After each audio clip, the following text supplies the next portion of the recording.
An Ohio Police Department is holding a 5K in remembrance of a canine killed in a crash last year. The first annual Canine Fury Remembrance 5K will be open to runners, walkers, kids, and dogs. As we previously reported, Franklin Canine Officer Fury was killed after an SUV going the wrong way crashed into a police cruiser in November. According to a social media post by the department, details on the event will be released in the coming weeks.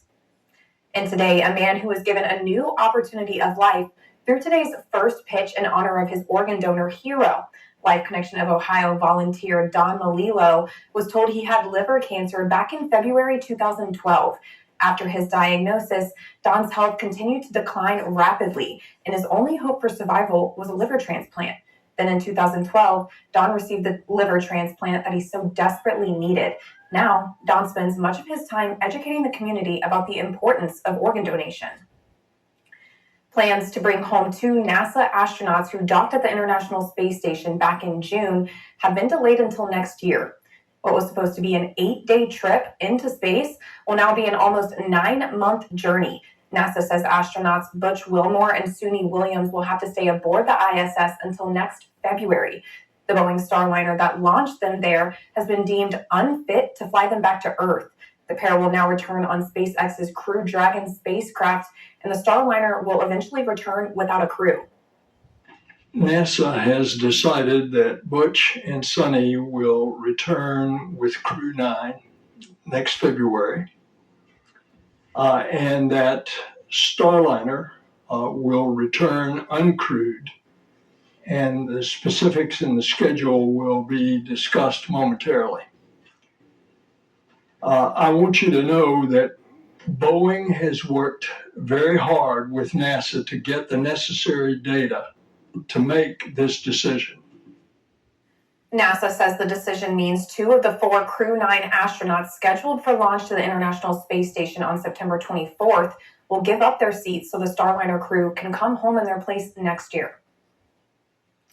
Weather specialist Nick Dunn joins us with your Storm Center 7 forecast. Nick, we have a hot week. Yeah, I hope those pools haven't closed yet. You're going to want to probably dip in there a couple times this week. We're talking about highs in the 90s every day. So let's break down the forecast for you. A dangerous stretch of heat. And remember, a heat wave is defined as 3 or more days above 90 degrees. We're certainly going to exceed that. And we have no major rain chances in the forecast. If you want some relief in terms of the heat, we do look to be cooler, but we're going to wait until Saturday, not as in, like next Saturday from, a week from this upcoming Saturday, but about 6 days from now is where our relief is going to be coming in from.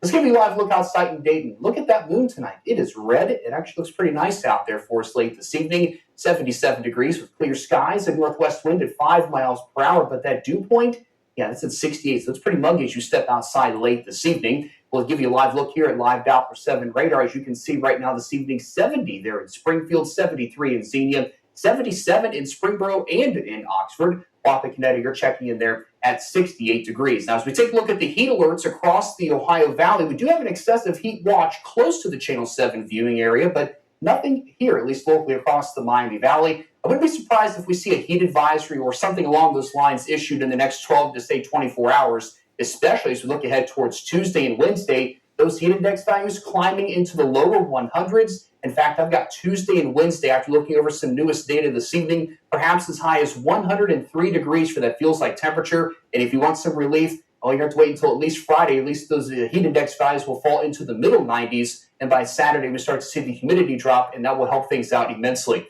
But exactly how is the heat index calculated? Well, we look at the air temperature and the humidity. We plug those numbers into a mathematical formula, and that gives us the heat index. And that heat index forecast is what is used to determine alerts. Now, if we're looking at a heat index above 100, we may see a heat advisory issued, and thus we at least have 2 days of that in the forecast. Here's a look at Futurecast. Let me plan the rest of your night tonight. We do have mainly clear skies at 6:30 in the morning, upper 60s to get your day started. But watch by the afternoon, middle 90s, and not a drop of rain in sight. Now, a couple of you saw a few sprinkles today, so I'll leave a 10% chance of a stray shower in the forecast there. Then for Tuesday morning, we start out in the 70s, so that's already a sign that it's going to be a warm day, and that means our nighttime lows not going to give us a whole lot of relief.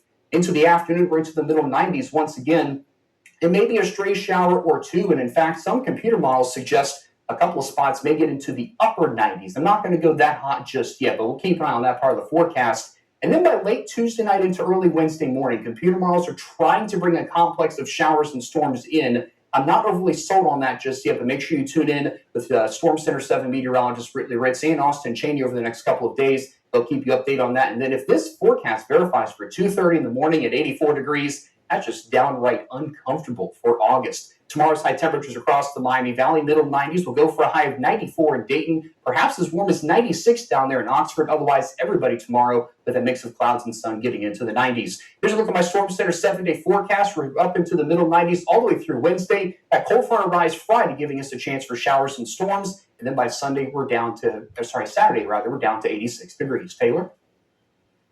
This week marks week 2 of Goodwill Easter Seals Drive to Victory competition. We take a look at this week's competitors.